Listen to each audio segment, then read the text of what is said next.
Well, hey gang, this is David Guppelt here, the Thinker Farmer YouTube channel.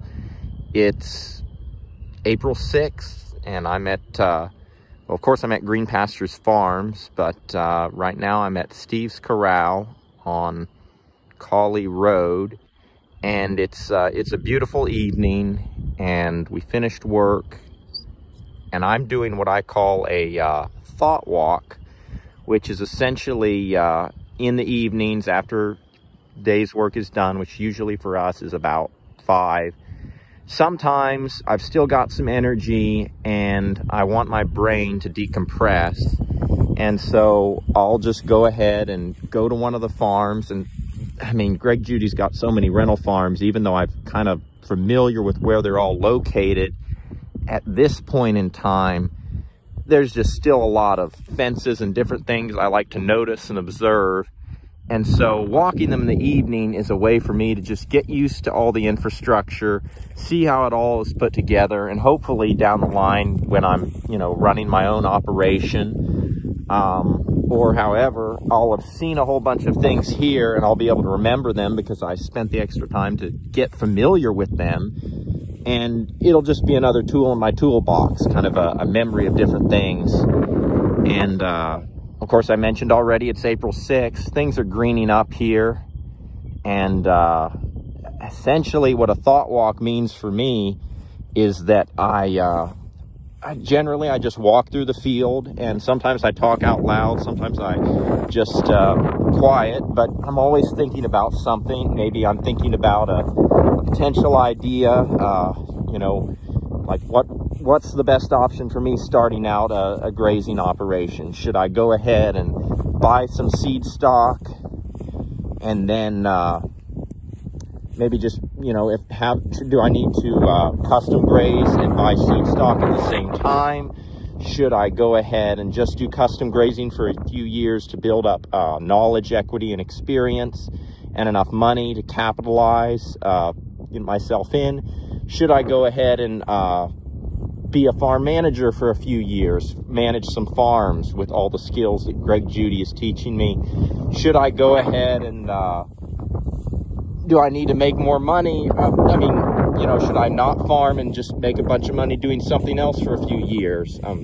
That's generally, look at that, y'all, there's a cedar right there. One of the things I do when I go on these farm walks is I carry a little handheld pruning shears with me. That way when you pass by a cedar, because these things, the nettles add acid to the soil. And I don't know if you know how, y'all remember from high school chemistry, the way that works is, especially in the eastern United States where we get a lot of rain, minerals slowly over time will leach out of the soil, and then the hydrogen ions take their place around the soil particles, and those hydrogen ions, the presence and the quantity of those is what determines the acidity of the soil.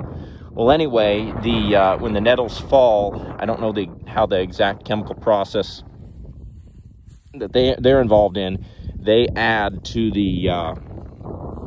they basically make the soil more acidic. And so if we let that cedar grow another year or two, this year it's probably, that cedar's probably 18 inches. By the end of, the growing season is just barely started here. Another year, it'll be, 3-4 feet, and then so on. Before you know it, you'll have a big tree growing on this fence row, and it'll be creating acid in the soil. It'll be knocking the fence over, and things will be out of control. To a certain degree, you've got to keep things under control on a farm. You do want a lot of freedom to do things, but having fences in the right place, having certain trees and, invasive species like eastern red cedars out of the way, it just keeps things under control.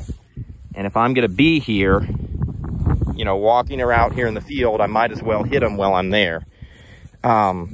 Anyway, back to talking about just potential ideas for starting out an operation.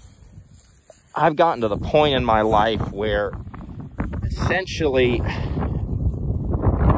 I don't want to to stop farming for any period of time, because unless my context of maybe family life or something drastic should change in what I'm personally capable of. I love farming too much, and there was a time in my life when I considered, I'm from South Louisiana, and one of the really golden opportunities for any young, hardworking man, you know, in his 20s and 30s, is to go ahead and become a tradesman and work in one of the plants that's along the Mississippi River, and you can make really, really good money, good, honest money, just, you know, basically learning a trade. In America today, man, as much as we need farmers, we also need tradesmen. We need probably not as much as farmers, but we need people that know how to build things, from electricians to plumbers, craftsmen. It's just a huge, shoot, that's cedars, big and thick. There's just a huge need for craftsmen. And anyway, I could have gone that route. I probably would have made, I mean, it really depends on how hard you want to work, but I would say 50, 60K after a few years of getting into it. Maybe more than that if you really want to work weekends and other things, and just really accumulated a lot of money quickly. And I didn't go that route because the thing is, you don't know if you have tomorrow, and you do want to think in the long haul. But, well, what if you end up getting injured at 28, 29 as a tradesman, and by then maybe you've accumulated a nest egg of, a few $100,000 or a couple $100,000, we'll say. You know, you might be ready, and you might even have bought a piece of land, but you've just spent, you say you're 28, 29, you've just spent 10 years since high school, which is arguably the best years of your life. It's when a young man's testosterone is at its highest. It's when you can work 20 hours a day, go to sleep for 2 or 3, wake up early, and you can go again. And so why would you take the best years of your life and just go spend them doing something you really don't care about? Well, I never could figure it out. But at the same time, reality is, if you don't have the money or resources, and you're in a situation where that's just, you know, maybe I don't know, everybody comes from a different context. You know, maybe that's what you needed to do starting out. And I get that. I totally get that. I was in the situation when I was 20 where I wasn't in debt to anybody, and I was, single. It was just me. And so the whole plan in my mind was just to go ahead and go do something I really enjoyed, get good at it, build experience, and get paid for that experience. And I think in some ways it's worked out well. In other ways, I think it would have been better if I had started sooner into learning about ruminants and herbivores. And I'll get into that more in another video.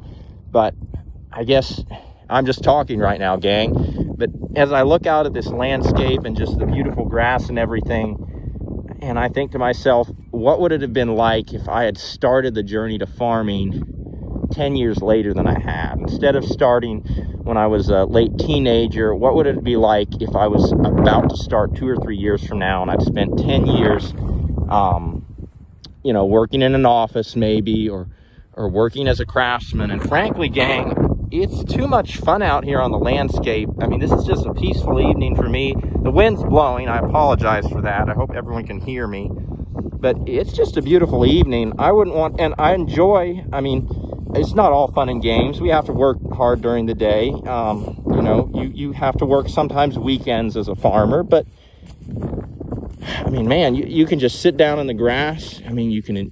Just being out here, there's something really special about it.